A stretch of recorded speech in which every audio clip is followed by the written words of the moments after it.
Hello and welcome to another episode of Brains Behind AI. I am Aryu Kobe. I have with me my co-host Natalie Thomas, and we are super excited about today's episode. We are stoked to have one of the most influential people in conversational AI joining us today, and we're glad that he's here on our platform talking to us. So, Natalie, without further ado, let's introduce Rob to the audience. Rob LoCascio is the founder and CEO of LivePerson, a conversational AI cloud provider that connects brands and consumers. They have made over 1 billion brand-to-consumer conversations possible, with consumers to ask questions and make purchases in everyday messaging channels, all enabled by LivePerson's conversational cloud. Rob has grown LivePerson to about 1,200 employees, serving 18,000 clients worldwide, including some of the biggest brands in the world like HSBC, Delta Airlines, and T-Mobile. Rob is also the founder of FeedingNYC, which has packed up and delivered over 80,000 Thanksgiving meals to families in need since it was founded after 9/11. Rob was born and raised in New York and graduated from Loyola University Maryland. Rob, welcome to the show. Thanks for having me. Hey, Rob, before we dive into LivePerson, I want to take a minute to learn about your personal background. We realized that you have never worked for anyone ever. So even back in the day, I think when you graduated from college right after you started your first company, and I was looking at the timeline and it wasn't cool to be an entrepreneur back then. So talk to us about your personal journey, personal experience, and what triggered you to go out, start a company right out of college? I would say it probably wasn't cool to be a tech entrepreneur because there were no tech entrepreneurs back, not that many. I mean, there were the big ones like Bill Gates and Larry Ellison, and those are the guys but I graduated actually English literature and business out of Loyola. And then I did work for about 6 months and I was fired from my job. It was during the recession. And after that, I said, I'll never work for anybody again. And I come from a line of entrepreneurs. So my grandfathers, my dad, my sister, everyone's like had these small companies. So I've always heard the stories of building a company. I kind of grew up in it. And so once I got out of college and I lost that first job, I started thinking about something that I wanted to do.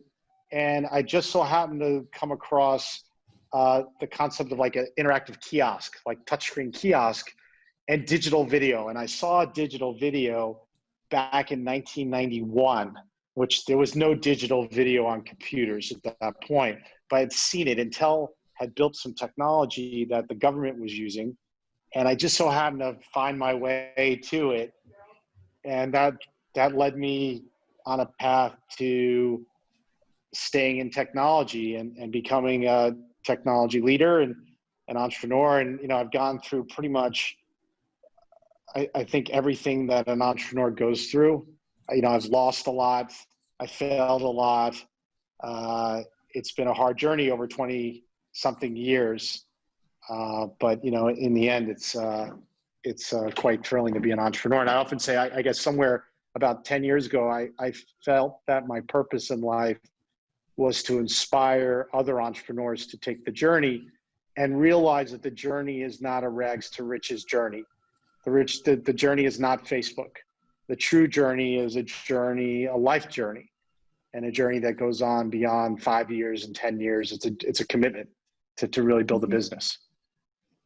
Thank you, Rob. That was very interesting. And now I wanted to ask, what was the biggest idea that triggered your interest in launching LivePerson?